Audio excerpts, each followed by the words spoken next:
Hey guys, JT here, and today we're exploring the Pendog Creative Archives slasher update. Keeping good on my promise on not getting slasher and slishy confused again from part 6. Doctor is the slasher, killer it Doctor is slishy, the killer is the slasher.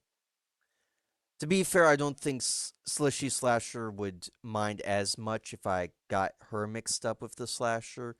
She would probably still have hurt feelings and would feel bad, and I would profusely apologize, but I would hopefully not die. Anyway, before I get anybody else's name mixed up, let's see what these have to offer us. Oh, Zanes. Might not be Jane Zanes, but. Or Zines. Well, let's see what they got here. Get from people who aren't in my life anymore. A children's book called Mermaid Sisters, my closest friend in primary school gave me when I moved away. She was the first friend I made at that school. We would spend every school day together. Our school desks were right beside each other. We would play fairies at recess and mermaids during play dates in her apartment complex pools. My first ever sleepover was at her place, and while I got homesick sick and had to leave early, the next time I slept over I stayed the whole night. We were such close friends that we would refer to each other as sisters. When my family moved away, we said we would still stay friends, but being little kids, we didn't have any real way to talk to each other regularly. Now, 16 years later, when I see pictures of her mom's Facebook, she looks like a stranger. Broken Christmas ornament from a friend in second grade. She was never able to come to my birthday parties since they were so close to Christmas. Her family went out of town during the holidays. One day at school, I waited for her to come play with me at our designated spot, same as every day. I waited the whole hour alone. When I asked where she was the next day, she said she had spent lunch playing with someone else instead. From that point on, we never really were close friend were as close as we once had been. The ornament got broken by accident the year after she gave it to me because it fell off of a table. A stone carving of a cat made for me by the first girl I ever had a crush on. I was never brave enough to confess my real feelings to her, but she was my very best friend from around grade 5 up until high school. There were so many school days and camping trips and sleepovers and extra grade circular activities and club meetings and trips downtown spent together. I would need an entire novel to write about them all. I'll probably never know why she stopped talking to me the year after I graduated high school. Things seemed so good before the summer break. I've held onto a lot of things she gave me. A winter hat that hasn't fit since I was a child. Handwritten notes, dozens of drawings and sketches and doodles passed between us. She carved into stone for me, carved it into my favorite animal, and signed both of our names into the stone. She signed it with a heart. Painting of the northern lights for my ex-boyfriend. We dated for around 7 months. Although I've been on a handful of dates before, this was my first real relationship. We didn't know each other too well before he asked me out, but we had enough in common to have fun together. Our uh, first date was at the local Comic Con, and our first kiss happened while we were both in cosplay. Lived out of town, but buses into the city when we were on dates to the movies or the library or a cafe. The relationship wasn't bad, but I pretty quickly realized I was attracted to him and liked him better as a friend. When we broke up, we agreed to stay friends. He moved away a few years ago, and we hadn't really talked since. The painting still is my wall, but over time it's gotten a little hidden behind trinkets and jewelry boxes and various other bits and bobs.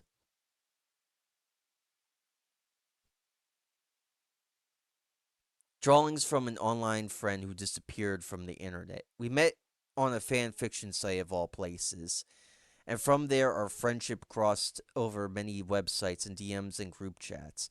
We had a lot of fun with our OCs together through drawing and shipping and role plays. We had similar interests in alternative fashion and indie video games and niche horror projects and would spend hours talking about them together. One day, she suddenly just stopped coming online. No matter what platform I tried reaching out to her on all my messages to her, all my messages were left unread, collecting dust. Every year in October, I message her happy birthday, hoping maybe one day she'll see it. A blue plastic party favor from a classmate in high school. We only had a few classes together, and while I definitely considered them a friend, we were never very close. Just in both, just in both in the same general circles. They were really funny and a bit weird and spontaneous, but in a way that felt refreshing and not annoying. Our time was we act One time we accidentally showed up to school in almost matching outfits, just in different colors. One lunch period, they came to sit with us with a bag of random plastic party favors from the dollar store and handed them out to all of us for no apparent reason. I had seen them since graduation, but I hope they're doing okay. At what point does it become acceptable to get rid of something someone gave you as a gift? Does it ever become unacceptable to keep something years after the relationship ended?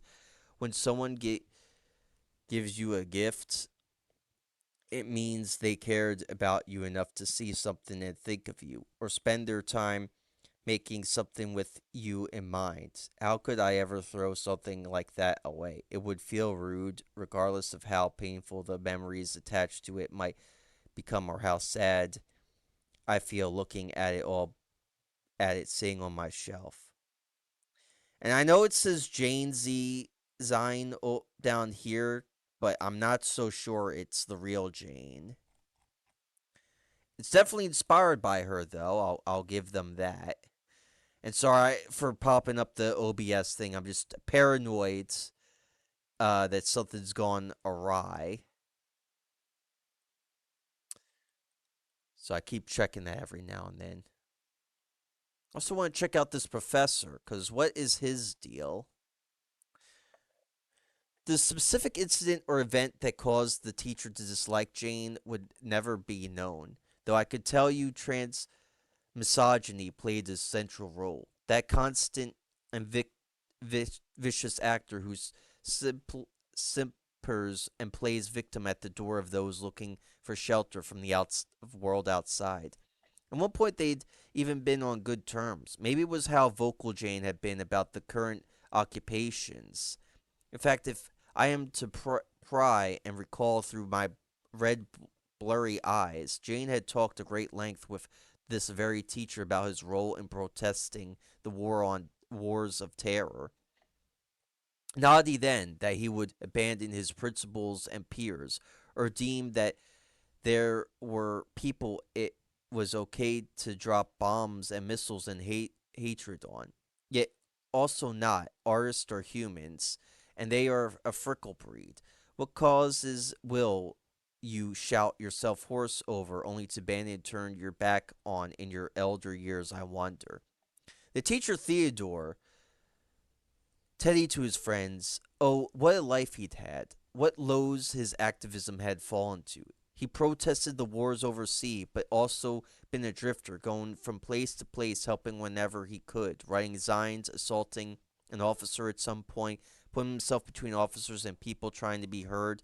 But at some point, he decided he wanted to be heard himself, heard by people and donors and critics, maybe not the truly critical ones, and the legitimate artists of the world. Was the community you built, the non artists you surround yourself with, were they not enough for you, Teddy? What twisted your heart? Everyone wants to belong, but not every place they want to belong is a place that should be. He turned his back on them.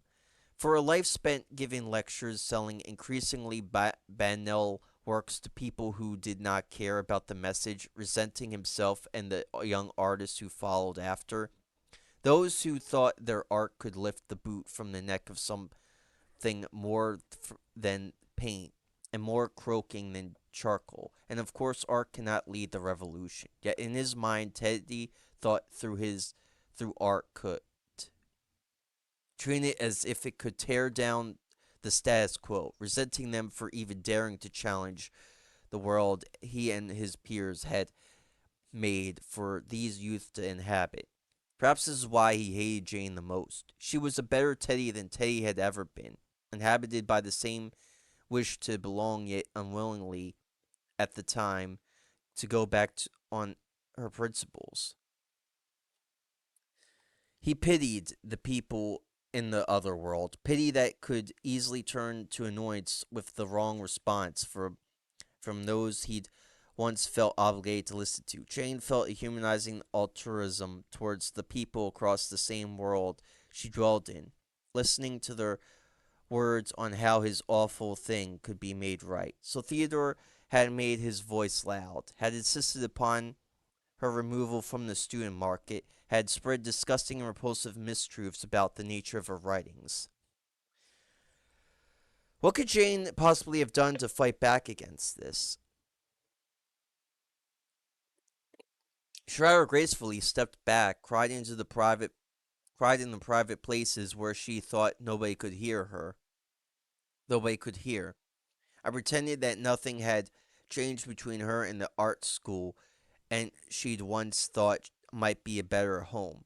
She graduated, she left, she disappeared, and yet he continued to see her work everywhere. In the designs at the yearly student market, in the paintings of the gallery when leaving the office each night, slipping papers into the migrants of his doorstep, trailing along the long walks home.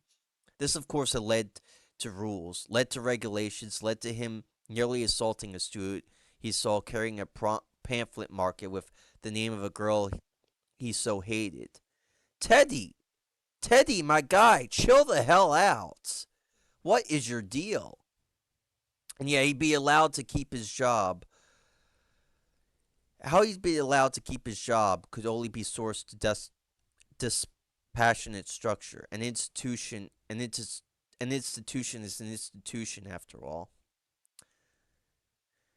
Lately, in the past year, he felt the presence of his tormentors more strongly than ever. Black hands creeping from the corners of his eyesight, blue coattails disappearing into crowds, whispers turned to shouting rumors of a dreadful vile slasher lurking on the very campus. His fellow teachers reprimanded, punished, viciously pushed back against rumors of a blue goal. Yet, much like the rest of the country, this campus was gripping within a mass hysteria in the same way a caged bird is trapped within a cruel killer's hands. I think Teddy needs to take a chill pill, is what I think. Let's see.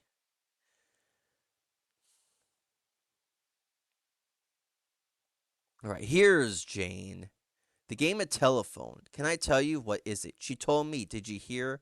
Well, I heard. Someone said, "Don't tell," but he said that. She said they heard. I thought she said, I think it was.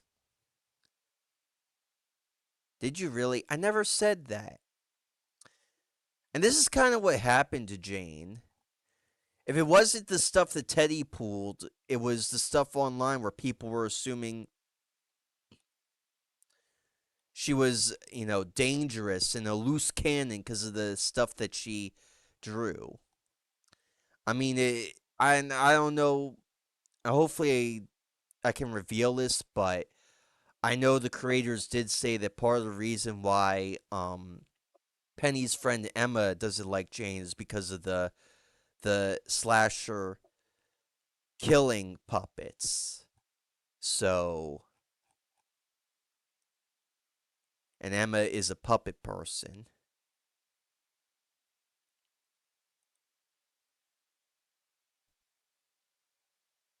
All right, open your heart. Now, I do want to stress that this is. Actually, I'll get to it afterwards. Oh, what? Oh, no. I get. Hold on. Open your heart, more like open the renders. Let me see. I want to read this. I grew up in an environment where it was easier to be uncomfortable in order to keep the peace than to speak up for myself when I was hurt. If I was hit, if my things were broken, if I was yelled at, if my feelings were hurt, it didn't matter. I was just told to be mature, to turn the other cheek, to let it go, grow up and get over it. Getting angry or upset in any way only resulted in me being punished more. Other people's emotions took priority over my own, regardless of who it was or what had happened. So I learned to just shut up and deal with it when someone made me uncomfortable. When my friends made jokes at my expense, I laughed with them. When the guy I wasn't interested in wanted to kiss me, I said okay. When my coworkers wanted me to do their work for them, I did it. This put me in a lot of situations where I was upset, angry, hurt, or otherwise uncomfortable, but I would always swallow those feelings and come up with some explanation as to why I was actually in the wrong for feeling that way at all. The internalized knowledge of expressing emotions being reprimanded didn't just make it hard to express what I was uncomfortable through, though. It was also made it hard for me to be honest about my feelings in any situation, even if it's positive. It made it incredibly hard to open up to people to make friends or form deeper relationships. It made it hard for me to care about anyone at all. In order to not get hurt, I would keep everyone at an arm's length. I never let anyone get too close, or else they might hurt me, or worse, I might hurt them. It's very easy to let people slip out of your life when you don't let yourself feel strongly about anything. When you don't tell them when they upset you, or when you don't tell them you care about them. Friends of years and years slipped away silently without so much as a goodbye, and I simply let it happen. And since I was too scared to open myself up to new people, no new friendships came to replace the old ones until I met her, a woman who wore her heart on her sleeve, whose heart was bigger than anyone I've ever met before. As someone who'd gone years of only allowing myself to feel muted, polite, socially acceptable, pleasant feelings, seeing someone be so open and be honest about how she felt was eye opening. She might not have always expressed her feelings in the most gracious of ways, but she didn't hide them. And when she asked me not to hide mine from her either, I had an important choice to make. I think I chose well. It gets a little easier with practice. I have people in my life that I didn't want to let slip away, and as scary as it is, that involves being honest about my feelings, the good and the bad. You have to open up your heart in order to let people into it. And sometimes you do get hurt, and sometimes you end up hurting them. But when you take your time to talk things through, there's a lot more that can that can of it that can come of it. It's a lot better than letting them leave just because I was scared of getting hurt or upsetting them. I have a lot of people I care about now, and I try to make sure to tell them that any chance I get. So this is about Sushi and Murphy, the co-creators of Pendog Archive. This is Sushi's Zine talking about meeting Murphy, which I think is pretty neat and pretty brave to put out there, because I know not everyone wants to share their personal experiences or be an open book. And speaking of things, seek community. As soon as I let it load properly. Tired of community, tired of living in harmony with others each day, want to spend less time dragging out the abuse bestowed on you by birthday parties, volunteering, film screening festivals, hanging out, concerts, love.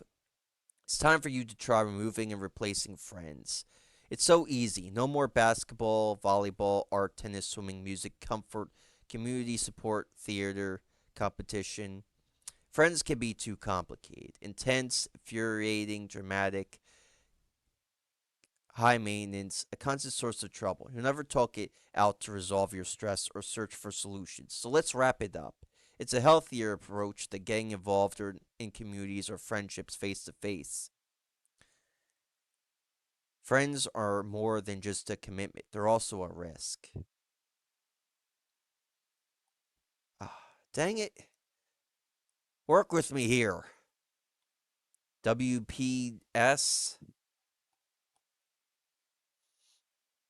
Avoid potential troublesome matters. Invest in protecting your peace of mind. Enhance your life. You do your thing and never stress about being inconceived ever again. No fuss, no network, no change, only me time. Did you know the heart connects the rest of the world? You've made a commitment. Appreciate and care for your community, and it will take care of you. These caring moments fill us with joy and purpose. Hmm.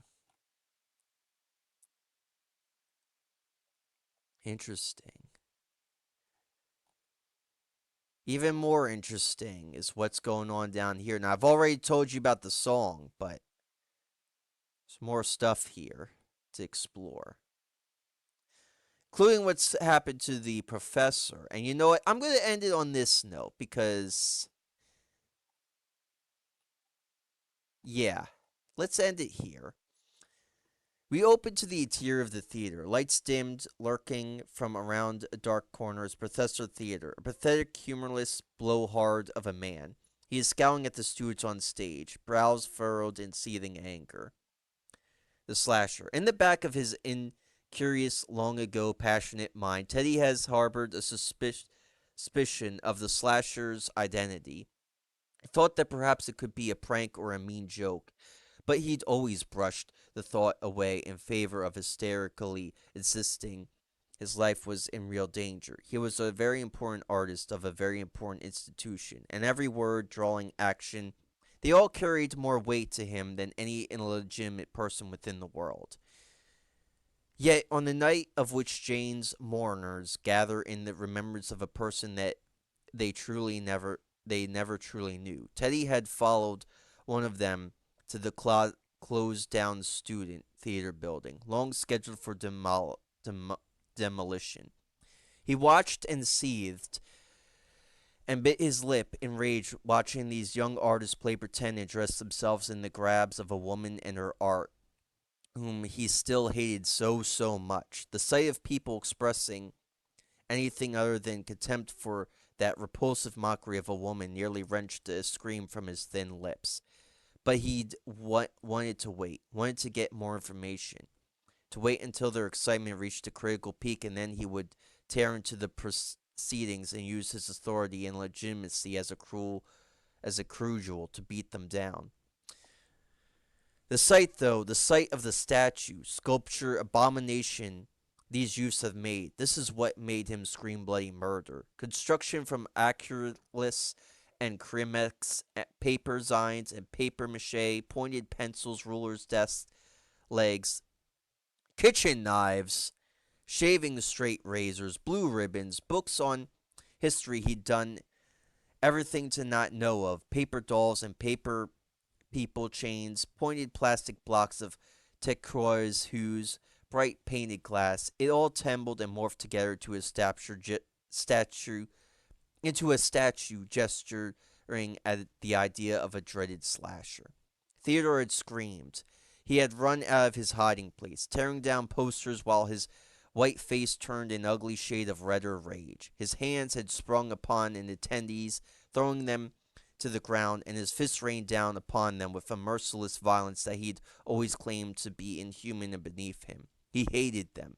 He hated these students. He hated their optimism and their sincerity. He hated their desire to change the world he'd managed to find a comfort corner to hide within. And he hated their imaginary world that would steal his privileges away. Teddy, my man, You need to. You need something. Suits pulled at him, shouted at him, cowered from him with meek voices begging him to stop, to leave their friend alone, but he'd been possessed by an unnatural rage, a something wonderful which had wormed its way into him all the way back then. He'd started his tenure and abandoned everything he claimed to know. Damn it, Teddy, don't you know that getting involved with Hecate is instant death? And Hecate, don't even start with the slasher. Oh, please. I mean, if you want to try the slasher, go ahead. But if you think what Maisie did to you was bad, whew, something special, something wonderful that was now bursting and glowing and blossoming into an unaccountable, bleeding violence against others. In the statement that followed, it would be said that his regrettable moment of discomposure, Theodore Isaac Owen had attempted to take down the statue the students had constructed. That the statue, unable and poorly put together, shifted, toppled, and fell upon a man, impaling him and sadly ending his life. An embarrassing legacy for a very embarrassing human being. And yet, the sculpture had been secured and bound and a bit too far away from him that if it had truly fallen in such a way, he'd be clipped by the statue's edges but otherwise left unharmed. And how had the students he'd had beneath his bloody fist escaped unharmed? A shape beckoning for an idea to inhabit, to give it a vessel with which to interact in strange and new manners, even if that idea is across the country having coffee with another, or giving advice to a very scared woman on the subject of delivering letters. Implied, suggested from vehicle to be influenced and manipulated for just a moment, just long enough to pull itself free from its bindings and launch itself upon a vile and despicable man. The last thing Theodore saw was that tangled mess of objects, trinkets, memories raining down upon him with mouth spewing bloody paint of a world he tried to not hear and never know. The blue particular demon, the violent ambiguous killer, a work of art that hated artists more than anything else in this world, wired cut his throat, tearing out legitimate legitimacy from his pockets and pencils gouged at his eyes. Glass punctured his lungs while blurry, bloody eyes stole his last breaths. The slasher was real. She'd been stalking him all along. She just hadn't arrived yet. Hadn't arrived till now. Not to parrot Murphy, but statues can be inhabited by things. Could be hella interesting because I know it was mentioned that one of my favorite characters in Pendog, Wishful Winnie, has a statue of herself in front of the RW library. So yeah. Well, that's it for this part, guys. When I come back, I will read the rest of these. This is JT signing out. See you guys next time. Peace.